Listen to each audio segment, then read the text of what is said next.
दोस्तों, इस बार हम देखने वाले हैं देहाती बहू। संदीप ने मां के कहने पर अपना गांव में ही शादी कर लिया है।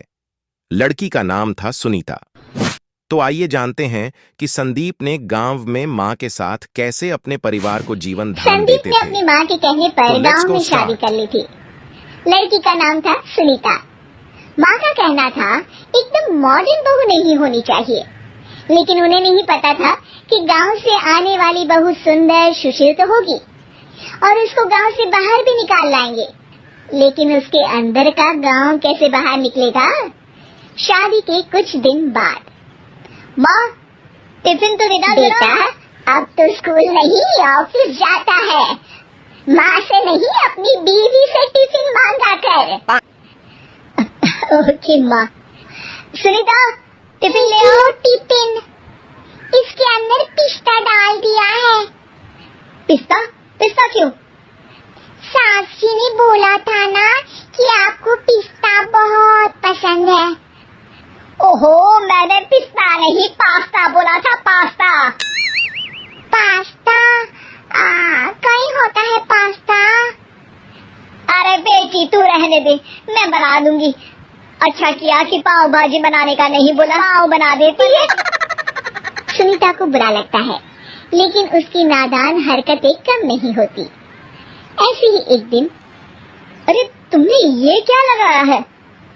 अरे आप वो फूस फूस करके लगाते हैं ना, वही।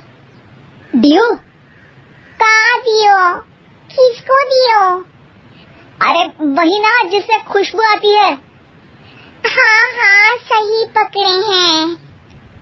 अच्छा लेकर तो आना। कौन सा डियो लगाया तुमने? अभी लेकर आते हैं जी। अंदर से खुशबू वाला फुसफुस लेकर आती है। OMG! OMG मतलब ओ माय गणेश ना। अरे OMG छोड़ो, और ये खुशबू वाला फुसफुस की बात कर रही थी तुम?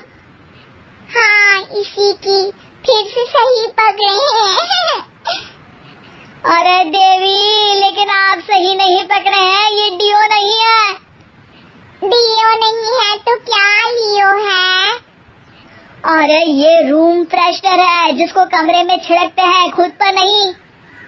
कोई बात नहीं, माँ किराएदार है, शरीर एक किराए का कर्म।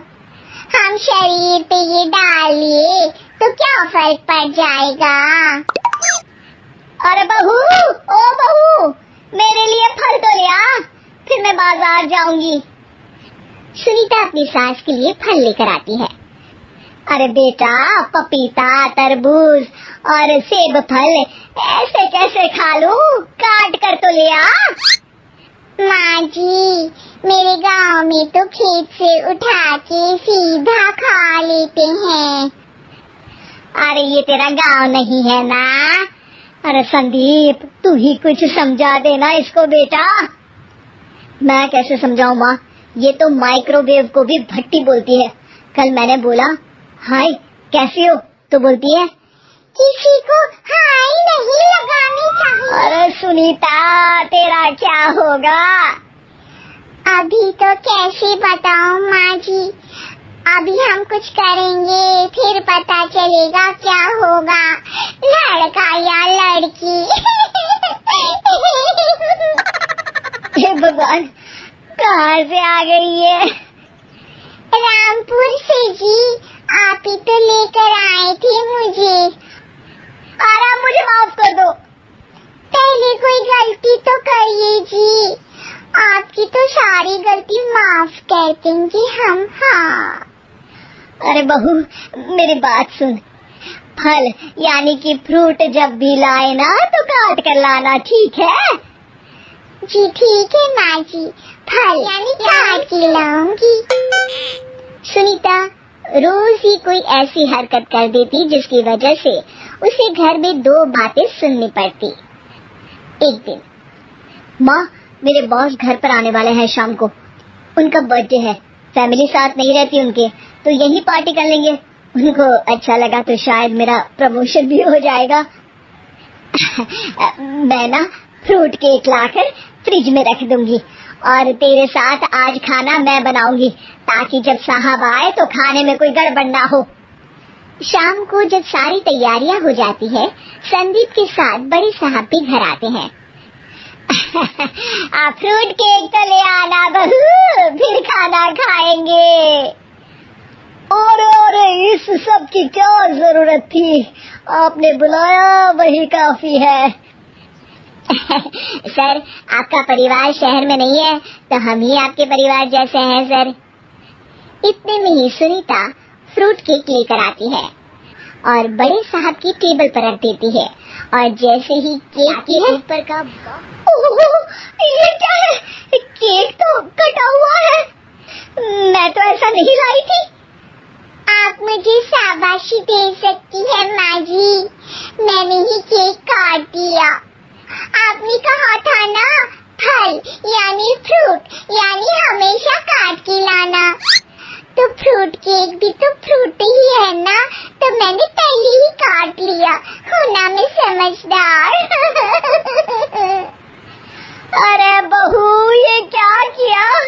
केक हमेशा वही काटता है जिसका जन्मदिन होता है। तुझे एक बात भी समझ नहीं आती, एक नंबर की बेवकूफ है। पूरा माहौल बिगड़ चुका था। संदीप को लगने लगा था कि साहब उसे प्रमोशन तो दूर की बात है, कहीं डिमोशन ना दे दे, लेकिन साहब बीच में ही बोल पाते हैं। अरे कोई बात नहीं, ये इनकी बेवकूफी नहीं है, इनका भोलापन है। बेटा आप कहाँ से हो? रामपुर गांव से।